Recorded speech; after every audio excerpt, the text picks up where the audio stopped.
El libro de Urantía, página 1496. Documento 135. Juan el Bautista. Juan el Bautista nació el 25 de marzo del año 7 a. de J.C., según la promesa que Gabriel le hizo a Elizabeth en junio del año anterior. Durante 5 meses mantuvo Elizabeth el secreto de la visitación de Gabriel. Cuando ella se lo dijo a su marido, Zacarías, grande fue la turbación de este, que solo acabó por creer totalmente en el relato de su mujer después que tuvo un sueño singular, unas 6 semanas antes del nacimiento de Juan. Con excepción de la visitación de Gabriel a Elizabeth y del sueño de Zacarías, no hubo nada extraño ni sobrenatural relacionado con el nacimiento de Juan el Bautista. Al 8º día Juan fue circuncidado conforme a la tradición judía. Día tras día y año tras año, creció como otros niños, en la pequeña aldea conocida por entonces como la ciudad de Judá, situada a unos 6 kilómetros al oeste de Jerusalén. El acontecimiento notable de la infancia de Juan fue la visita que, en compañía de sus padres, hizo a Jesús y a la familia de Nazaret.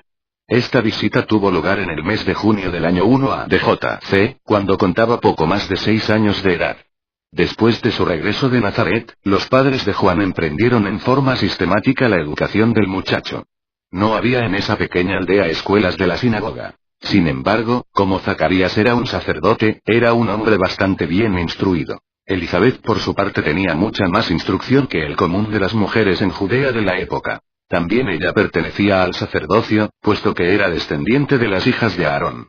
Como Juan era hijo único, podían dedicar mucho tiempo a su capacitación mental y espiritual. Zacarías solo tenía que oficiar en el templo en Jerusalén por breves períodos, de manera que dedicaba mucho de su tiempo a la enseñanza de su hijo. Zacarías y Elizabeth tenían una pequeña granja donde criaban ovejas. No alcanzaban a ganarse la vida con esta tierra, pero Zacarías recibía un estipendio regular de los fondos del templo dedicados al sacerdocio. 1. Juan se hace nazareo. No había escuela en la cual Juan pudiera graduarse a los 14 años, pero sus padres habían seleccionado este como el año apropiado para que tomara el voto formal de nazareo. En consecuencia, Zacarías y Elizabeth llevaron a su hijo a Engedi, junto al Mar Muerto. Esta era la sede que la hermandad nazarea tenía en el sur, y allí el joven fue de vida y solemnemente iniciado por vida en esta orden. Después de las ceremonias y de hacer voto de abstención de toda bebida intoxicante, de dejarse crecer el pelo y de no tocar a los muertos, la familia se encaminó a Jerusalén, donde Juan completó frente al templo las ofrendas requeridas de los que tomaban los votos nazareos. Juan hizo los mismos votos vitalicios que habían sido administrados a sus ilustres predecesores, Sansón y el profeta Samuel. Un nazareo vitalicio se consideraba una personalidad santificada y sagrada.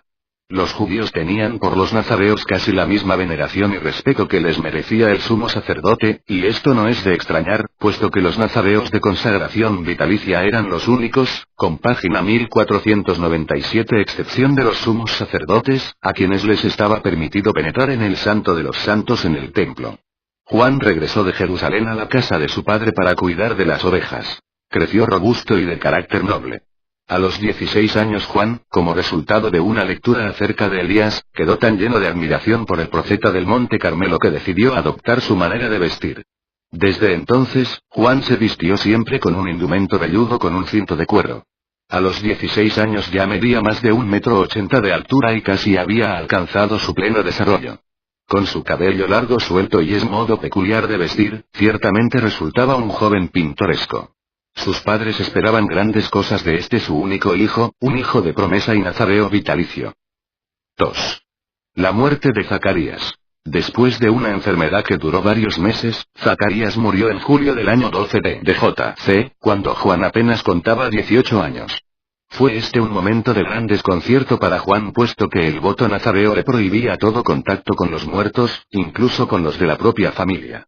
Aunque Juan intentó cumplir con las restricciones inherentes a su voto en cuanto a la contaminación de los muertos, no estaba seguro de haber obedecido totalmente los requisitos de la orden nazarea. Por lo tanto, después del entierro de su padre, fue a Jerusalén, donde, en el rincón de los nazareos del atrio de las mujeres, ofreció los sacrificios requeridos para su purificación.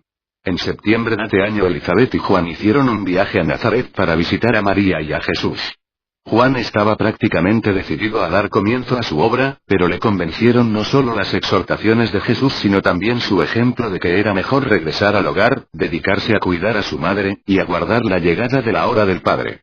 Después de despedirse de Jesús y de María al final de esta agradable visita, Juan no volvería a ver a Jesús hasta el momento del bautismo de este en el Jordán.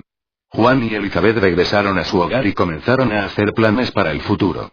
Puesto que Juan rehusó aceptar el estipendio de sacerdote que se le adeudaba de los fondos del templo, al cabo de 2 años habían perdido todo y estaban a punto de perder su casa. Por eso decidieron trasladarse al sur con su rebaño de ovejas. Como consecuencia, el verano en que Juan cumplió 20 años presenció su traslado a Hebrón.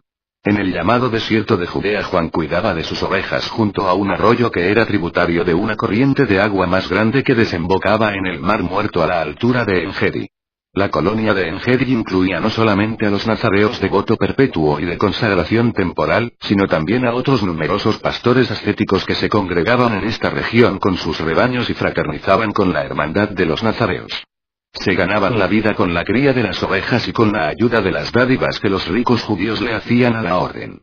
Según pasaba el tiempo, Juan regresaba cada vez menos frecuentemente a Hebrón, mientras que visitaba En-Gedi con frecuencia cada vez mayor. Era tan completamente diferente de la mayoría de los nazareos que le resultaba muy difícil fraternizar en forma plena con la hermandad. Pero le tenía gran afecto a Abner, el reconocido líder y jefe de la colonia de En-Gedi. 3. La vida de un pastor junto al valle ante Arroyuelo. Juan construyó no menos de una docena de refugios de piedra y corrales nocturnos, hechos de piedras superpuestas, desde página 1498, donde podía observar y salvaguardar a sus rebaños de ovejas y de cabras. La vida de pastor le dejaba a Juan mucho tiempo para pensar. Mucho conversaba con Ezra, un niño huérfano de Bethsur, a quien en cierto modo había adoptado, y que cuidaba de los rebaños cuando Juan se iba a Hebrón para visitar a su madre y vender ovejas, así como cuando descendía a En-Gedi para los oficios del sábado. Juan y el muchacho vivían una vida muy simple, alimentándose de carnero, leche de cabras, miel silvestre, y las langostas comestibles de la región. De cuando en cuando, suplementaban esta dieta diaria con provisiones traídas de Hebrón y de En-Gedi. Elizabeth mantenía a Juan al tanto de los asuntos de Palestina y del mundo. Cada vez se hacía más profunda su convicción de que se avecinaba rápidamente el momento en que habría de acabar el viejo orden, que él sería el mensajero del advenimiento de una nueva era, el reino del cielo. Este rudo pastor tenía gran predilección por los escritos del profeta Daniel. 1000 veces había leído la descripción danielita de la gran imagen, la que, según Zacarías le había relatado, representaba la historia de los grandes imperios del mundo, comenzando con Babilonia, luego Persia, Grecia y finalmente Roma. Juan percibía que ya Roma estaba compuesta de pueblos y razas tan políglotas, que jamás podría llegar a consolidar firmemente un imperio sobre sólidos cimientos.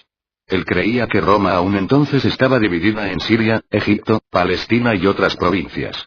Y entonces leyó que en los días de estos reyes, el Dios del cielo levantará un reino que no será jamás destruido. Ni será este reino dejado a otro pueblo, sino desmenuzará y consumirá a todos estos reinos, y permanecerá para siempre. Y le fue dado dominio y gloria y un reino para que todos los pueblos, naciones y lenguas le sirvieran. Su dominio es dominio eterno, que nunca pasará, y su reino uno que no será destruido. El reino y el dominio y la grandeza del reino debajo de todo el cielo será dado al pueblo de los santos del Altísimo, cuyo reino es reino eterno, y todos los dominios le servirán y le obedecerán. Juan no consiguió nunca emerger por completo de la confusión provocada por lo que les había oído decir a sus padres respecto a Jesús y los pasajes que leía en las Escrituras. En el libro de Daniel leía: miraba yo en la visión de la noche, y he aquí con las nubes del cielo venía uno como un hijo de hombre, y le fue dado dominio y gloria y un reino. Pero estas palabras del profeta no se armonizaban con lo que le habían enseñado sus padres. Por otra parte tampoco correspondía su conversación con Jesús, con ocasión de su visita cuando tenía 18 años, con estas declaraciones de las Escrituras. A pesar de esta confusión, en el medio de su perplejidad, su madre le aseguraba que su primo lejano, Jesús de Nazaret, sería el verdadero Mesías, que había venido para ocupar el trono de David, y que él, Juan, habría de ser el mensajero de su advenimiento y su principal apoyo. Por todo lo que oía Juan sobre el vicio y la iniquidad en Roma y el libertinaje y la esterilidad moral del imperio, por lo que él sabía de las fechorías de Herodes Antipas y de los gobernadores de Judea, se inclinaba a pensar que se acercaba el fin de la era. Le parecía a este noble y rudo hijo de la naturaleza que el mundo estaba maduro para el fin de la era del hombre, para el alborear de una era nueva y divina, el reino del cielo. En el corazón de Juan fue creciendo la convicción de que había de ser el último de los antiguos profetas y el primero de los nuevos. Vibraba con el sobrecogedor impulso de salir y proclamar a todos los hombres: arrepentíos. Andad bien con Dios. Preparaos para el fin.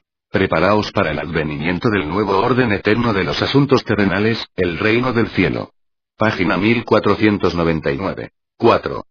La muerte de Elizabeth el 17 de agosto del año 22 de J.C., cuando Juan tenía 28 años de edad, su madre falleció repentinamente. Los amigos de Elizabeth, conociendo las restricciones nazareas respecto al contacto con los muertos, incluso los de la propia familia, hicieron todos los arreglos para el entierro de Elizabeth antes de mandar a llamar a Juan.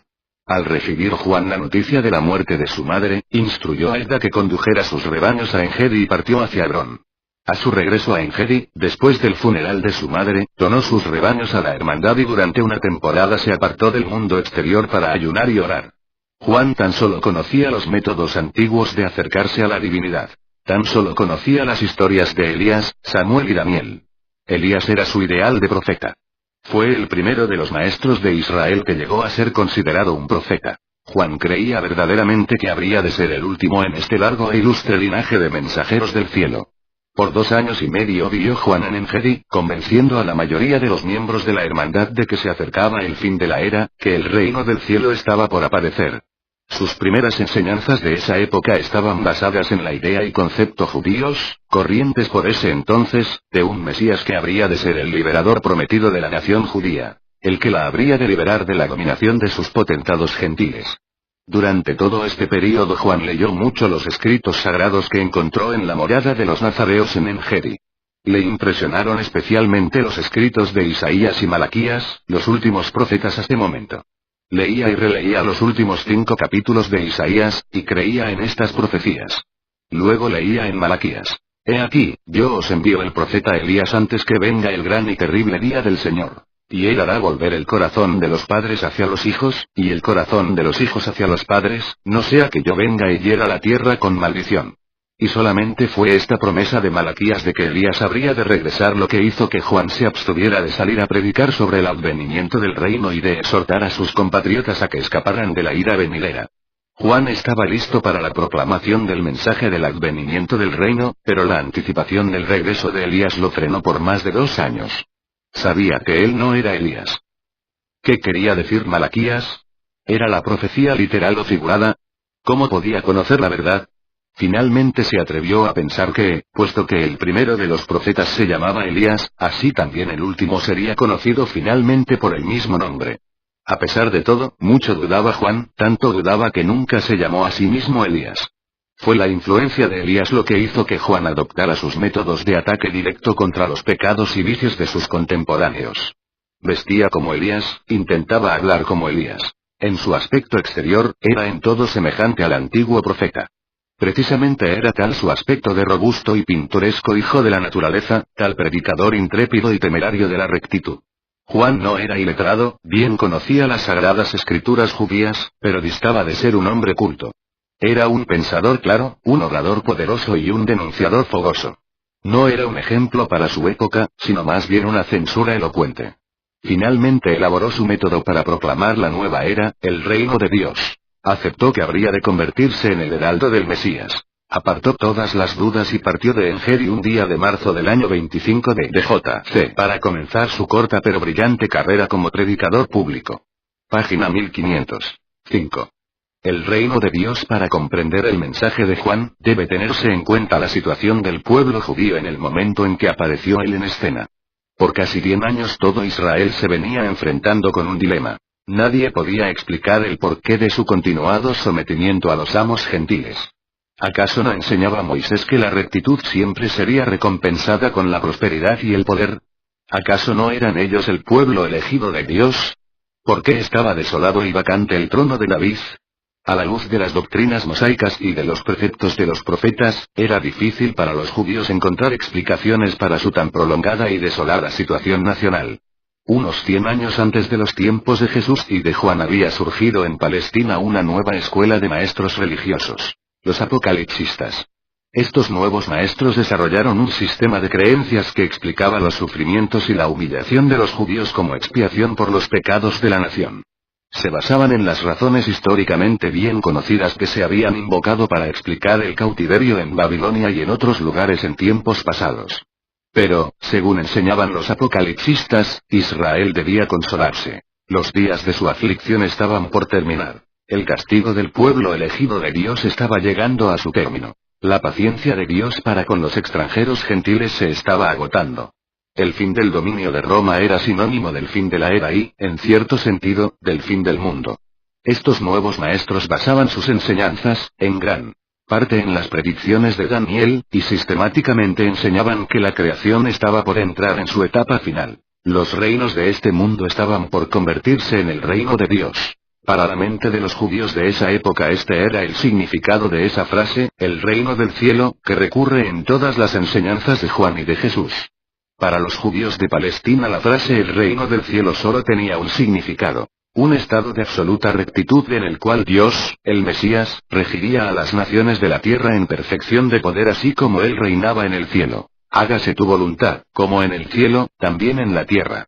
En los tiempos de Juan, los judíos se preguntaban ansiosamente, ¿cuándo llegará el reino?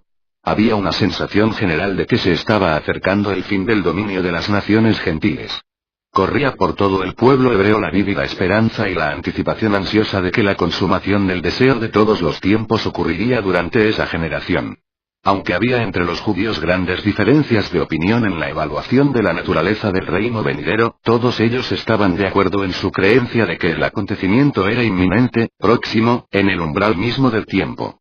Muchos entre los que interpretaban literalmente el Antiguo Testamento aguardaban ansiosamente al nuevo rey de Palestina, imaginando una nación judía reconstituida, liberada de sus enemigos y gobernada por el sucesor del rey David, el Mesías que rápidamente sería reconocido como el gobernante legítimo y recto del mundo entero. Otro grupo, más pequeño, de devotos judíos tenía una opinión muy distinta de este reino de Dios.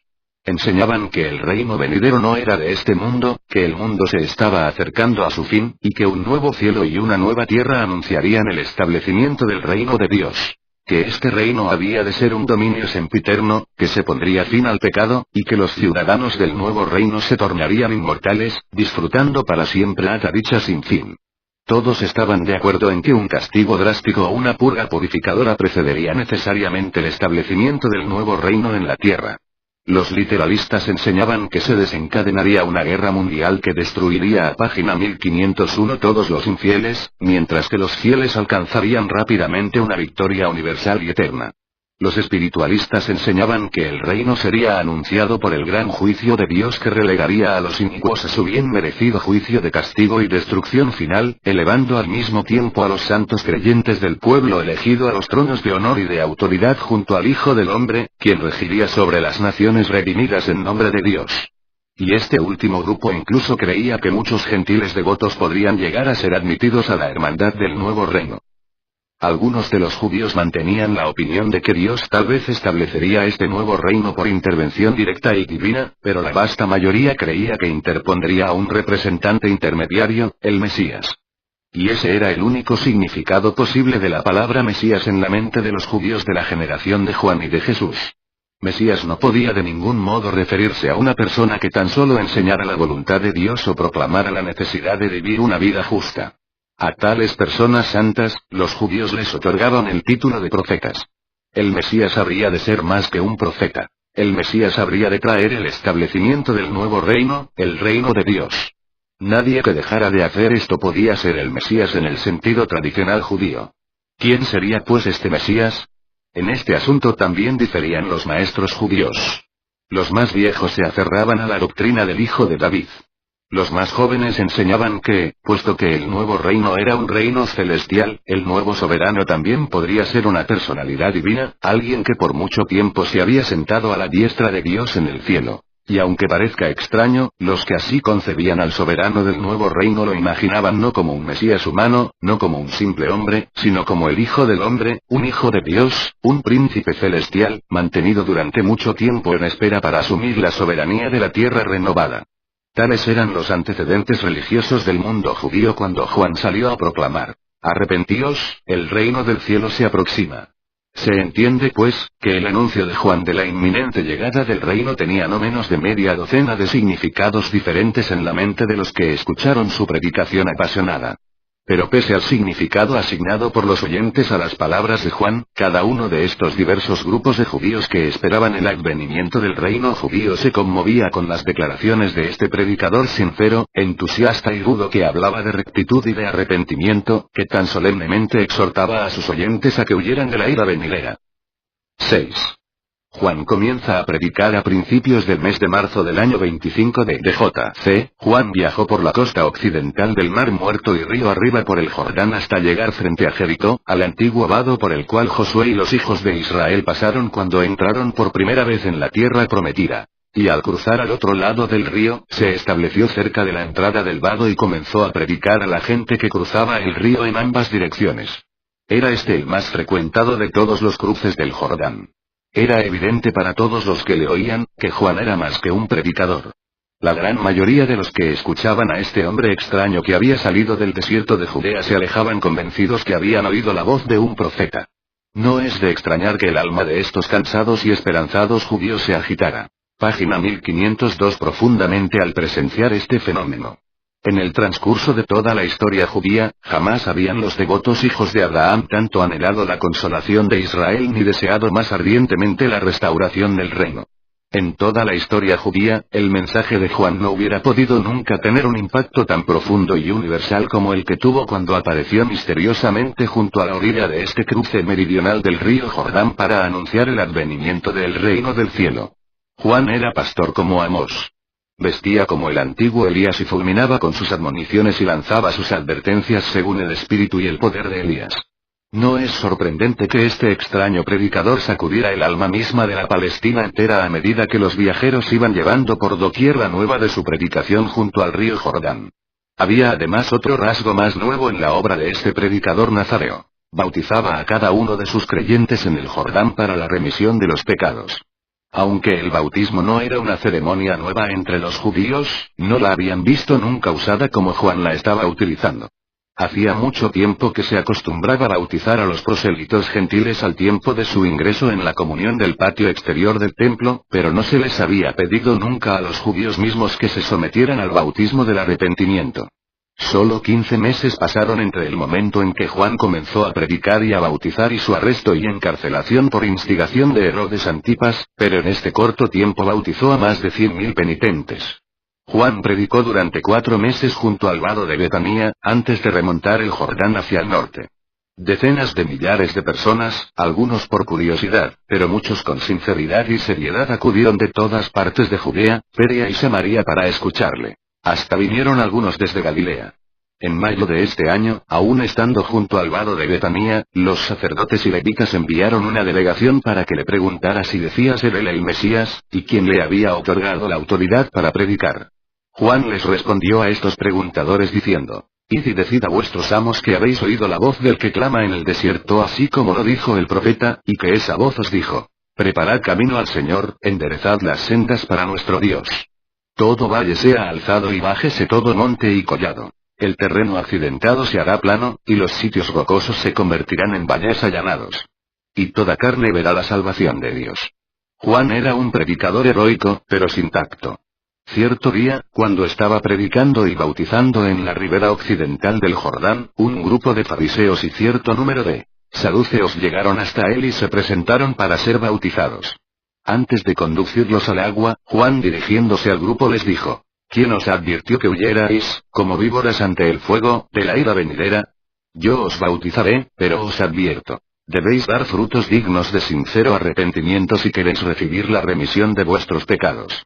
No me digáis que Abraham es vuestro padre. Os declaro que Dios es capaz de hacer surgir de estas 12 piedras que aquí veis ante vosotros, hijos dignos de Abraham.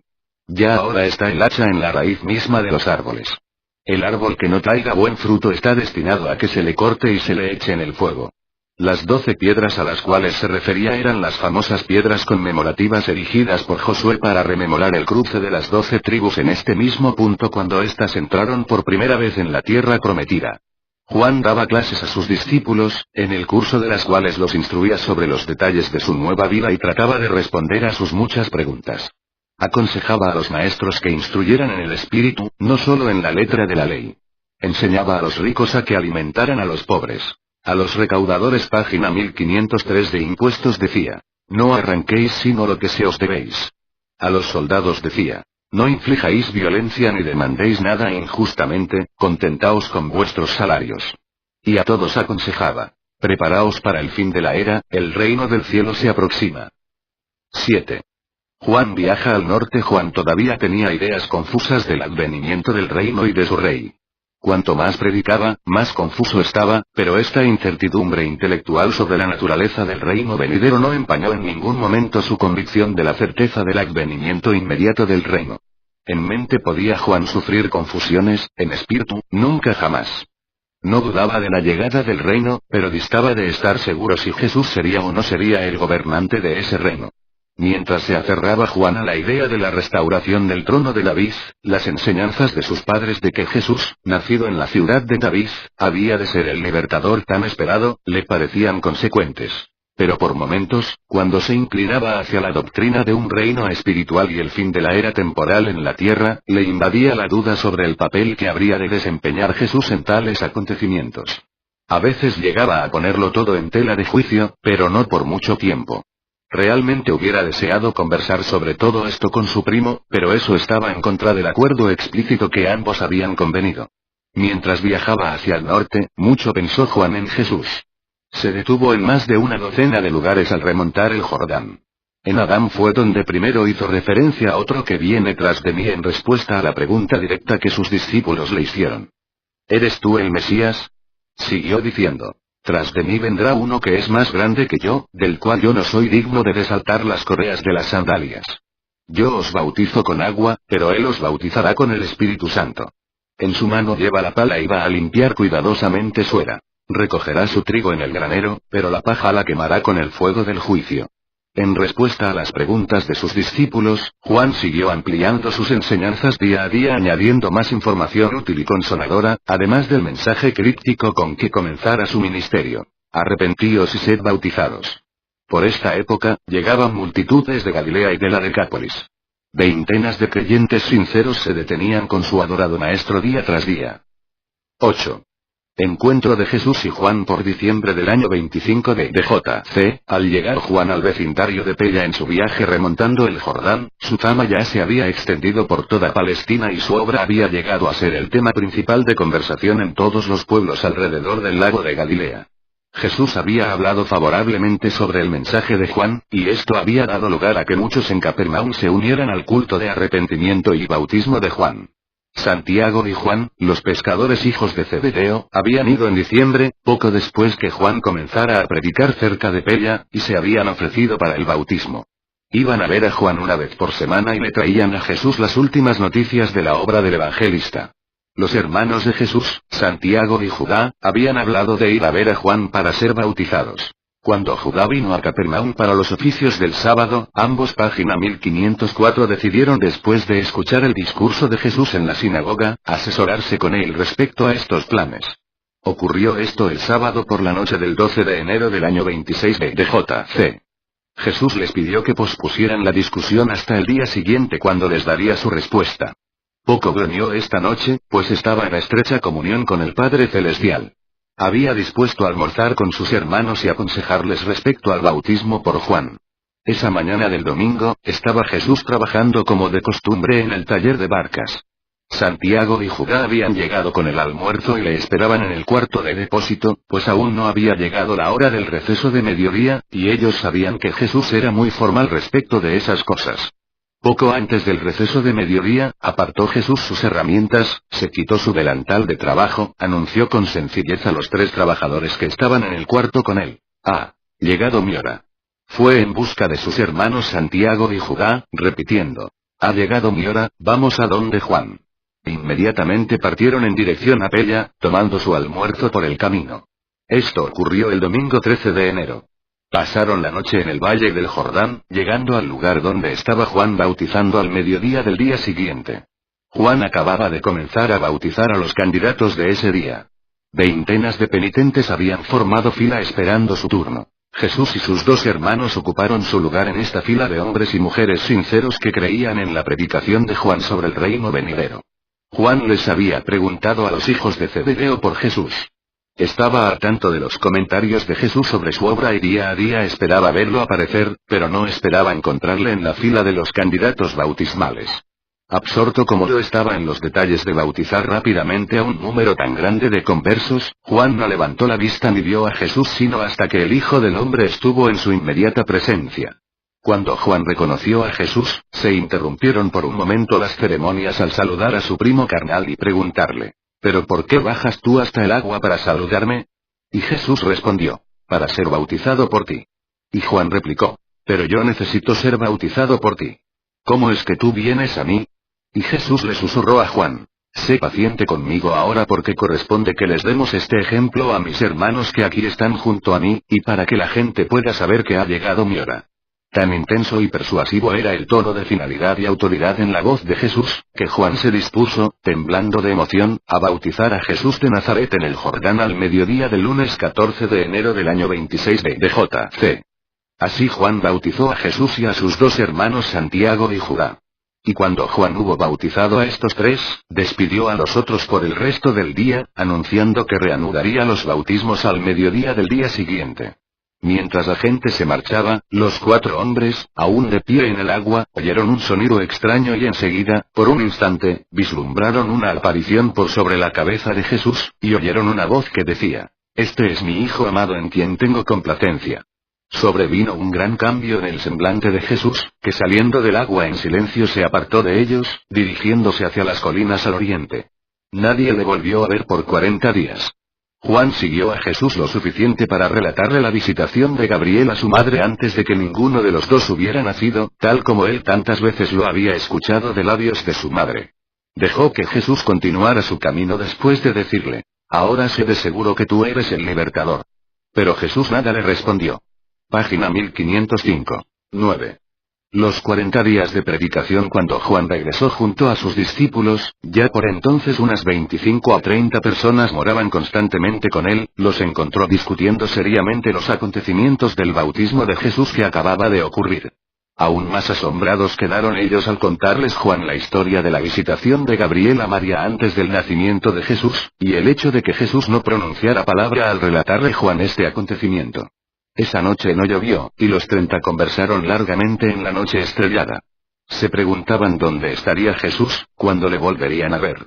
Después del acontecimiento de este día, la predicación de Juan adquirió una nueva resonancia de proclamación segura del reino venidero y del Mesías esperado. Fue un período de gran tensión, estos 40 días de espera, aguardando el regreso de Jesús. Pero Juan continuó predicando con más vigor, y sus discípulos comenzaron aproximadamente por esta época a predicar a las desbordantes multitudes que se reunían en torno a Juan, a orillas del Jordán.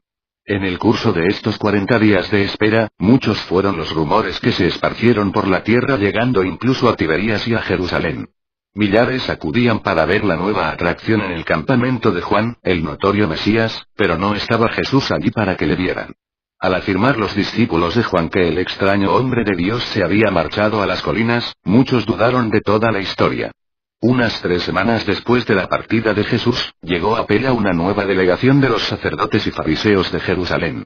Le preguntaron a Juan directamente si él era Elías o el profeta que Moisés había prometido. Y al contestar Juan: no soy yo, se atrevieron a preguntarle: ¿eres tú el Mesías? Y Juan respondió: no soy yo. Entonces estos hombres de Jerusalén le dijeron: si no eres Elías, ni el profeta, ni el Mesías, ¿por qué entonces bautizas a la gente creando tanto alboroto? Y Juan replicó: son los que me han escuchado y han recibido mi bautismo quienes deberían deciros quién soy, pero yo os digo que si bien yo bautizo con agua, estuvo entre nosotros aquel que volverá para bautizaros con el Espíritu Santo. Estos 40 días fueron un período difícil para Juan y sus discípulos. ¿Cuál sería la relación de Juan con Jesús? Se planteaban cientos de preguntas. La política, las preferencias egoístas comenzaron a asomarse en el ambiente. Proliferaban las discusiones intensas sobre las distintas ideas y conceptos del Mesías. ¿Se convertiría él en un líder militar y en un rey davídico? ¿Aniquilaría a los ejércitos romanos como lo había hecho Josué con los cananeos? ¿O establecería un reino espiritual? Juan pareció llegar a la conclusión, compartida por una minoría, de que Jesús había venido para establecer el reino de los cielos, aunque no tenía completamente claro en su mente que habría de incluirse dentro de esta misión del establecimiento del reino de los cielos. Fueron días arduos para Juan, y oraba para que Jesús regresara. Algunos de los discípulos de Juan organizaron grupos de exploración para ir en busca de Jesús, pero Juan lo prohibió, diciendo: «Nuestro tiempo está en las manos del Dios de los cielos. Él es quien guiará a su Hijo predilecto». Fue en las primeras horas de la mañana del sábado, 23 de febrero, cuando la comitiva de Juan, reunida para compartir su comida matinal, vio, al levantar la vista hacia el norte, a Jesús que venía hacia ellos. Al acercarse Jesús, Juan página 1506 se encaramó sobre una gran roca y, levantando su voz sonora, dijo: «Mirad al Hijo de Dios, el liberador del mundo. De este es de quien he dicho, tras mí vendrá aquel que es el elegido antes que yo porque fue antes que yo. Por esta causa he salido yo del desierto para predicar el arrepentimiento y bautizar con agua, proclamando que se aproxima el reino del cielo. Ya, viene aquel que os bautizará con el Espíritu Santo. Yo he visto al Espíritu Divino descendiendo sobre este hombre, y he oído la voz de Dios decir: Este es mi Hijo amado de quien estoy bien complacido». Jesús les rogó que volviesen a su comida, sentándose él a comer con Juan, pues sus hermanos Santiago y Judá ya habían regresado a Capernaum. Temprano en la mañana del día siguiente se despidió de Juan y sus discípulos, para regresar a Galilea. Nada les dijo de cuándo volverían a verle. A las preguntas de Juan acerca de su propia predicación y misión, Jesús solamente dijo: «Mi Padre te guiará ahora y en el futuro como lo ha hecho en el pasado». Así se separaron estos dos grandes hombres, esa mañana a orillas del Jordán, y no se habrían de encontrar nunca más en la carne. 10. Juan viaja al sur. Puesto que Jesús se había dirigido al norte, a Galilea, Juan se sintió llamado a desantar sus pasos rumbo al sur. Por consiguiente, el domingo 3 de marzo por la mañana, Juan y los que quedaban entre sus discípulos comenzaron su viaje hacia el sur. Aproximadamente un cuarto de los discípulos inmediatos de Juan habían partido mientras tanto hacia Galilea en pos de Jesús. Permanecía en Juan la tristeza de la confusión. Nunca más volvió a predicar como lo había hecho antes de bautizar a Jesús. En cierto modo sentía que la responsabilidad del reino venidero ya no estaba sobre sus hombros. Percibía que su obra estaba casi terminada. Estaba desconsolado y solitario. Pero, predicó, bautizó, y siguió viajando rumbo al sur. Junto a la aldea de Aram, se detuvo Juan por varias semanas, y allí fue que lanzó su memorable ataque contra Herodes Antipas por haber tomado ilegalmente a la mujer de otro. En junio de este año, 26 de J.C., Juan se encontraba nuevamente en el vado del Jordán en Betanía, allí donde había comenzado su predicación del reino venidero más de un año antes. En las semanas que siguieron al bautismo de Jesús, el carácter de la predicación de Juan fue cambiando paulatinamente, convirtiéndose en una proclamación de la misericordia para la gente común, al tiempo que siguió denunciando con renovada vehemencia a los líderes políticos y religiosos corruptos. Herodes Antipas, en cuyo territorio predicaba Juan, se alarmó, temiendo que él y sus discípulos pudieran comenzar una rebelión. También resentía Herodes que Juan criticara en público sus asuntos domésticos. En vista de todo esto, decidió Herodes encarcelar a Juan. Así pues, muy temprano en la mañana del 12 de junio, antes de que se congregara la multitud para escuchar su predicación y presenciar los bautismos, los agentes de Herodes arrestaron a Juan. Como pasaban las semanas sin que fuera liberado, sus discípulos se esparcieron por toda Palestina, y muchos de ellos fueron a Galilea para unirse a los seguidores de Jesús. 11. Juan en la cárcel. Juan tuvo una solitaria y un tanto amarga experiencia en la cárcel. Pocos entre sus discípulos pudieron obtener permiso para visitarlo. Anhelaba ver a página 1507 Jesús, pero hubo de contentarse con escuchar los relatos de su obra a través de aquellos entre sus discípulos que se habían convertido en creyentes del Hijo del Hombre. Frecuentemente caía en la tentación de dudar de Jesús y de su misión divina. Si Jesús era realmente el Mesías, ¿por qué no hacía nada por liberarle de esta insoportable encarcelación? Más de un año y medio languideció este robusto hombre de las tierras amplias de Dios, en esa vil prisión. Esta experiencia fue una gran prueba de su fe en Jesús y de su lealtad a él. En verdad, esta experiencia fue una gran prueba de la fe de Juan aún en Dios. Muchas veces cayó en la tentación de dudar hasta de la autenticidad de su propia misión y experiencia. Ya hacía varios meses que permanecía encarcelado cuando le visitó un grupo de sus discípulos y, después de relatarle las actividades públicas de Jesús, así hablaron. Ya ves, maestro, aquel que estuvo contigo en el Alto Jordán prospera y recibe a todos los que vienen a él. Hasta llega a festejar con publicanos y pecadores. Tú atestiguaste con valentía por él, pero él nada hace para conseguir tu liberación. Pero Juan respondió a sus amigos: este hombre nada puede hacer que no le haya sido dado por su Padre Celestial. Recordad bien lo que dije, yo no soy el Mesías, pero soy el enviado con la misión de preparar el camino para él. Y eso es lo que yo hice. El que tiene la novia es el novio, pero el amigo del novio que está junto a él y le oye se regocija grandemente por el sonido de su voz. Ya pues se ha cumplido mi regocijo. Él debe aumentar, yo, disminuir. Yo soy alta tierra y he proclamado mi mensaje. Jesús de Nazaret descendió a la tierra desde el cielo y está por sobre todos nosotros. El Hijo del Hombre ha descendido de Dios, y os declarará las palabras de Dios.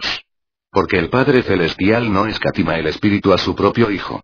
El Padre ama a su Hijo y pronto todo lo pondrá en las manos de este Hijo.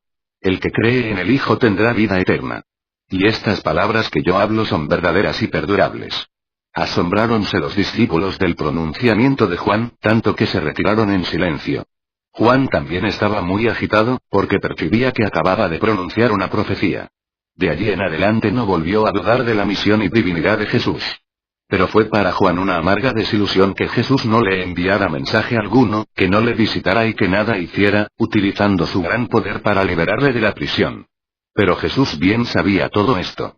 Grande era su amor por Juan, pero conociendo ya su naturaleza divina, sabiendo plenamente las grandes cosas que se preparaban para Juan cuando éste partiera de este mundo y conociendo también que la obra de Juan en la tierra estaba terminada, se obligó a no interferir con la evolución natural de la carrera del gran predicador profeta. Esta prolongada espera en la cárcel era humanamente insoportable. Pocos días antes de su muerte Juan nuevamente envió mensajeros de confianza a Jesús, preguntándole: ¿está concluida mi obra? ¿Por qué languidezco en la cárcel? ¿Eres tú verdaderamente el Mesías, o hemos de esperar por otro? Cuando estos dos discípulos le entregaron este mensaje a Jesús, el Hijo del Hombre replicó: volved a Juan, decidle que yo no lo he olvidado, pero que también en esto tenga paciencia, porque corresponde que nosotros cumplamos toda rectitud. Contadle a Juan lo que habéis visto y oído, que se predican buenas nuevas a los pobres, y, finalmente, decidle al amado heraldo de mi misión terrenal que será abundantemente bendecido en la edad venidera si no haya ocasión de dudar y cometer un desliz por mí.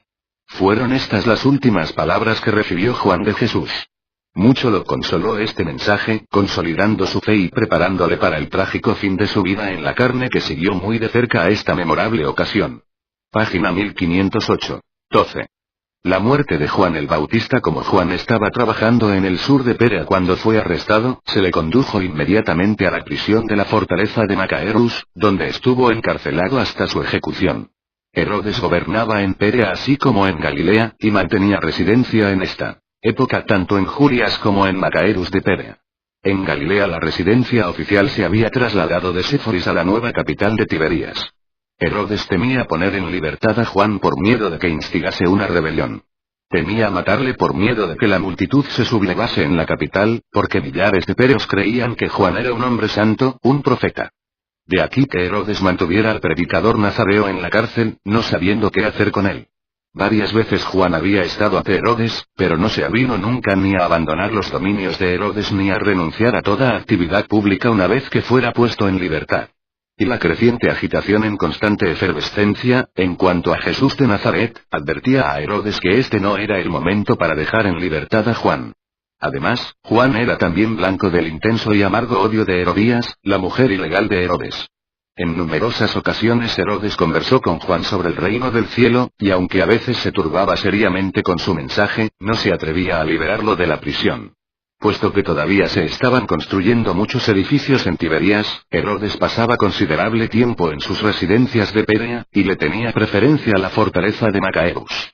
Habrían de transcurrir varios años antes de que todos los edificios públicos y la residencia oficial de Tiberías estuvieran terminados.